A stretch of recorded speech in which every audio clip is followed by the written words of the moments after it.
What's up mga kanoo? Isang magandang araw. Ito nga po pala yung pangyayari nung araw ng linggo na kung saan po ay atin na pong binigay at ipinakilala ang sisig ng Sip Station.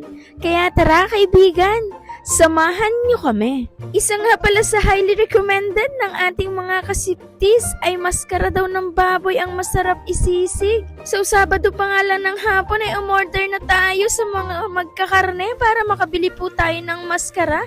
Akin na nga itong pinakalinisan dahil masyado pong matrabaho at talagang kailangang linising mabuti yung tenga at part ng maskara ng baboy na to. Pagkatapos nga ng matagal na paglilinis, kinutkot ko nga yan ng blade para malinis siyang mabuti at matanggal yung mga tirang buhok ay nilaga ko na po yan. Sa uli nga po pala kami nagsalang para tipid sa gasol at habang naglalaga ay syempre hindi natin sasayangin ang oras.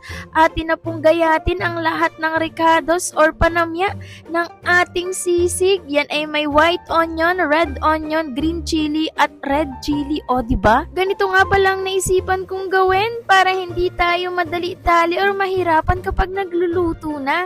Tapos tatakalin lang natin yan dahil minsan ay isang serving lang ang dapat iluto dun sa ating tinatawag na sisig rice. Nakaluto na nga tayo dito at yan ay pinapatuyo na natin sa strainer at habang nagpapatuyo ay niluto ko na itong giniling. Meron nga pala akong special recado ditong giniling kasi minsan mas masarap kapag medyo may duwog-duwog yung sisig natin.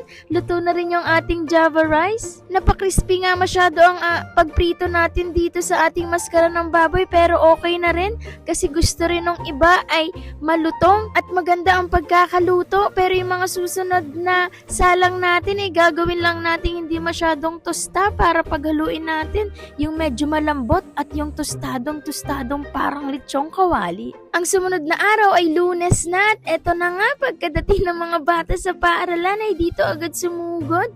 Umorder sila nung ating mga abot kayang merienda, fried hotdog na tig 19 pesos at fried siomay na tig 19 pesos din. Pinartneran pa nila yan ng blue lemonade na nagkakahalagang 29 pesos lamang. At dahil nga may mga umorder ng ating sisig a la carte or yung walang kanin na binibigay natin sa halagang 149 pesos lamang, pwede ng ulam or kahit pampulutan, inaubusan na tayo ng mga nakatadtad na karne na. Gusto ko tinatadtad na siya para mabilis syempre yung proseso at kapag order nila ilang minuto na lang ay masiserve na agad sa kanila habang mainit-init pa. Hindi nga po pala ako pro sa pagtadtad kaya pasensya na kung hindi masyadong perfect ang ating pagtatadtad.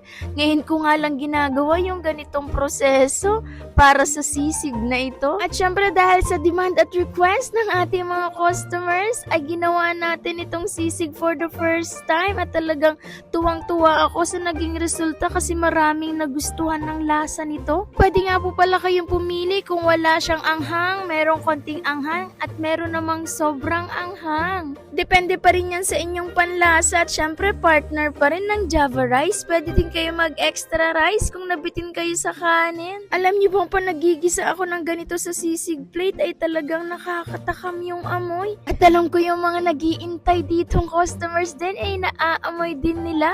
Bihira na nga tayo makapag-video at makapag-pictures na mga bumibili dahil sobrang busy. Pasensya na rin sa mga online chat na hindi po namin nare-replyan agad. Mas nauuna po namin gawin yung walk-in kasi nag-iintay po talaga sila at mas maganda na rin nakikita nila kung ano na yung progress ng kanilang order, kung malapit na bang matapos. Kasi sa ating maliit na space ay talagang kitang-kita kung paano kami nagluluto at nagtitimpla. Almost done na nga itong order ni Ma'am Jenny May. Nilulutan na lang natin yung itlog at syempre may order din si Shasha at yung anak ni Ma'am Jenny May. Syempre sarapan natin yan para sila ay bumalik-balik. Hindi rin talaga papatalo itong ating sisig mayonnaise sauce na talagang unique at napakasarap ng lasa.